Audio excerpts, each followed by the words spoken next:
दोस्तों, हथियारों और रक्षा साजो सामान की अपनी अलग दुनिया है। वैज्ञानिक जितनी सृजन की तकनीक विकसित करने में लगे रहते हैं, उसके पैरेलल उतने ही भयंकर प्रलयकारी हथियारों के विकास में लगे रहते हैं। अंबाला एयरफोर्स स्टेशन पर जब राफेल लड़ाकू विमानों ने लैंड किया तो लोगों के उत्साह का कोई ठिकाना न रहा। लेकिन यह फ्रांस की वायुसेना की रीढ़ कहा जाने वाला राफेल है।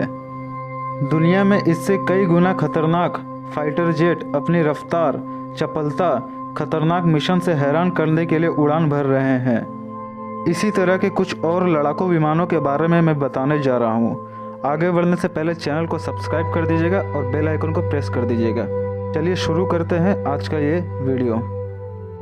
5वीं पीढ़ी के लड़ाकू विमान F-35 लाइटनिंग II। दोस्तों, इजराइल लड़ाकू विमानों ने पलक झपकते ही सीरिया में बमबारी की और जब तक लोग समझ पाते उतने ही देर में विमान मिशन पूरा करके लौट आ चुके थे। बाद में पर्दा उठा तो लोगों को मालूम हुआ कि फाइटर जेट F-35 का कहर था। अमेरिका की लॉकहीड मार्टिन ने इस सिंगल सीटर फाइटर जेट को विकसित किया है। इसकी सबसे बड़ी खासियत फाइटर जेट की घातकता है। विमान की टेक ऑफ बहुत छोटा रनवे पर संभव है। इससे भी ज़्यादा हैरत उसकी लैंडिंग है। यह कहीं भी हेलीकॉप्टर की तरह सीधे वर्टिकल लैंडिंग कर सकता है। यही विशेषता इसे युद्धपोतों के सबसे उपयुक्त बनाती है। दुश्मन की रडार, सर्विलांस उपकरण, सेंसर आदि को चकमा देने में इसकी कोई सानी नहीं है। अमेरिका ने इस लड़ाकू विमान की कीमत $100 मिलियन से भी अधिक रखी है और इसे अभी तक केवल इजराइल को ही दिया गया है। अन्य देशों को इसे देने में सतर्क और संवेदनशील बनी रहती है। यह फाइटर जेट पिछले 5 साल से अमेरिकी वायुसेना को अपनी सेवाएं दे रहा है। नेक्स्ट है सुखोई Su-57। रूस की लड़ाकू विमान की निर्माता कंपनी Su-27 के उन्नत संस्करण के रूप में Su-57 का विकसित किया गया है। इस फाइटर जेट की खूबियों से अभी पूरी तरह पर्दा उठना बाकी है। इसे इसी साल के अंत तक रूस वायुसेना में शामिल किया जा सकता है। यह एक 2 इंजन वाला सिंगल सीटर फाइटर जेट है। सामरिक विशेषज्ञ बताते हैं कि यह दुनिया की सबसे घातक, सबसे खतरनाक, तेज गति से हमला करने वाला सक्षम फाइटर जेट हो सकता है। अभी तक F-35 लाइटनिंग ही ऐसा फाइटर जेट है जिसके मिशन की टोह लेना बहुत मुश्किल है, लेकिन कहा जा रहा है कि घातकता के मामले में यह उसे कड़ी टक्कर दे सकता है। Su-57 भी किसी रेडार सेंसर की पकड़ से दूर फाइटर जेट है। चाहे F-35 लाइटनिंग हो या Su-57 जैसे फाइटर जेट हो, यह हवा में लंबी दूरी के ऑपरेशन को अंजाम देने में सक्षम। इसमें ज़मीनी, हवा और समुद्र क्षेत्र की सुरक्षा का जिम्मा संभालने की क्षमता है। 10,300 किलोग्राम ईंधन की क्षमता वाले इस फाइटर जेट में MiG-29 की तरह प्रतिरक्षी Su-27 की तरह मारक क्षमता है। इसका उपयोग बहुउद्देशीय अभियानों में किया जा सकता है और इसे विकसित करने के लिए भारत भी भागीदार है। चेंदू J-20। चीन ने चेंदू J-20 फाइटर जेट को अपनी जनमुक्ति सेना में 2017 में शामिल कर लिया है। चीन इसे 5वीं पीढ़ी के लड़ाकू विमान बताता है। इस लड़ाकू विमान की कुछ खासियत इसे बहुत बेहतर बनाती है। यह भी सिंगल सीटर और 2 इंजन वाला लड़ाकू विमान है। किसी भी मौसम में और किसी भी परिस्थिति में दूर मिशन पर जाकर दुश्मनों के ठिकानों को तबाह कर सकता है। सामरिक जानकारों के अनुसार घातकता में यह अमेरिका और रूस के लड़ाकू विमानों से कुछ पीछे रह गया है, लेकिन दुश्मन के रडार को चकमा देने, डेटा ट्रांसफ़र, एवियानिक्स के मामले में काफ़ी उन्नत है। चीन के रक्षा वैज्ञानिक और सामरिक विशेषज्ञ इसे अमेरिका के F-22 और F-35 के बाद विश्व का तीसरा 5वीं पीढ़ी का फाइटर जेट मानते हैं। चीन इसे अपनी सभी प्रमुख एयरफोर्स स्टेशन पर तैनात करने पर काम कर रहा है। चीन के सामरिक विशेषज्ञों के मुताबिक चेंदू को टेक ऑफ और लैंडिंग के लिए बहुत छोटे रनवे की आवश्यकता पड़ती है। F-22 रॉप्टर, इसे भी अमेरिका के लॉकहीड मार्टिन ने विकसित किया है। F-22 रॉप्टर का ही उन्नत संस्करण F-35 लाइटनिंग II है।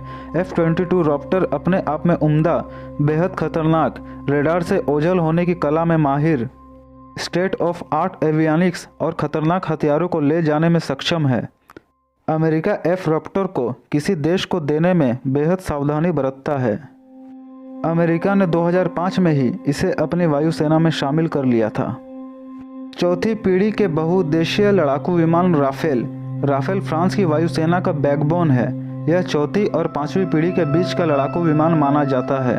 फाइटर जेट के पास अपनी खुद की रडार प्रणाली, उच्च स्तरीय कॉकपिट, सुपर एवियनिक्स, सभी तरह के घातक हथियारों को ले जाने में सक्षम, हवा में कलाबाजियाँ, युद्धक कौशल से भरपूर घातक फाइटर जेट है। यह जमीन से हवा, हवा से जमीन तथा हवा से हवा में मार करने में सक्षम है।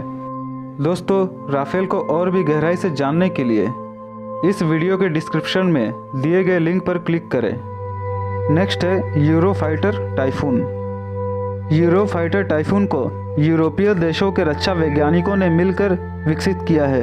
यह भी चौथी और पांचवी पीढ़ी के बीच का राफेल के टक्कर का लड़ाकू विमान है। इस लड़ाकू विमान में भी रेडार प्रणाली, उन्नत एवियनिक्स, पायलट फ्रेंडली कॉकपिट है। भारत के लिए जरूरी 126 लड़ाकू विमानों की प्रतिस्पर्धा में यूरोफाइटर टाइफून ने भी बाजी मारी थी, लेकिन रख रखाव समेत अन्य कीमतों के ज़्यादा होने के कारण यह L2 आया था। इस प्रतिस्पर्धा में यूरोफाइटर टाइफून को परखने वाले भारतीय फाइटर जेट पायलटों विशेषज्ञों के अनुसार यह किसी भी तरह से राफेल से 19 नहीं। स्वीडिश ग्रिपेन, यह सिंगल सीटर, सिंगल इंजन का शानदार फाइटर जेट है। इसकी मारक क्षमता, कॉकपिट, एवियनिक्स, सेंसर प्रणाली सब उच्च कोटि की है। इसका रख रखाव काफ़ी सस्ता है और इसकी आसानी से किसी भी सड़क से टेक ऑफ, लैंडिंग कराई जा सकती है। यह हर तरह से युद्धक ऑपरेशन में पायलट फ्रेंडली फाइटर जेट है। कहा जाता है कि भारतीय वायुसेना को यदि सिंगल इंजन फाइटर जेट चुनना हो तो वह ग्रिपेन को ही चुनेगा। इसे स्टेट ऑफ आर्ट और अपनी श्रेणी का मॉडल एयरक्राफ्ट कहा जाता है। लॉकहीड मार्टिन का F-16 अमेरिका का यह फाइटर जेट फाइटिंग फाल्कन के नाम से जाना जाता है। पाकिस्तान के पास भी F-16 है। F-16 अपनी श्रेणी की उन्नत फाइटिंग फ्लाइंग मशीन है। हालांकि यह एकल इंजन वाला फाइटर जेट है।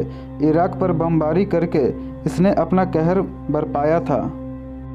यह एक बहुउद्देशीय लड़ाकू विमान है और किसी भी मौसम में ऑपरेशन को अंजाम दे सकता है। 1976 से अब तक अमेरिका की विमान निर्माता कंपनी विभिन्न देशों के करीब 5000 फाइटर जेटों का निर्माण कर चुकी होगी। भारत में एकल इंजन वाला F-17 फाइटर जेट के निर्माण की योजना थी, लेकिन बाद में यह रद्द हो गई। F-18 सुपर हार्नेट, यह भी चौथी पीढ़ी के बहुउद्देशीय लड़ाकू विमान की श्रेणी में आता है। अमेरिकी विमान निर्माता कंपनी बोइंग ने इसे विकसित किया है। यह चौथी और पांचवी पीढ़ी के बीच के लड़ाकू विमान है। फाइटिंग फ्लाइंग मशीन के मामले में इसका भी जवाब नहीं है, लेकिन रख रखाव के मामले में यह थोड़ा महंगा है। यह 2 इंजन वाला सभी मौसम में उड़ान भरने में सक्षम है। इसे त्वरित कार्रवाई करने वाला टैक्टिकल फाइटर जेट माना जाता है।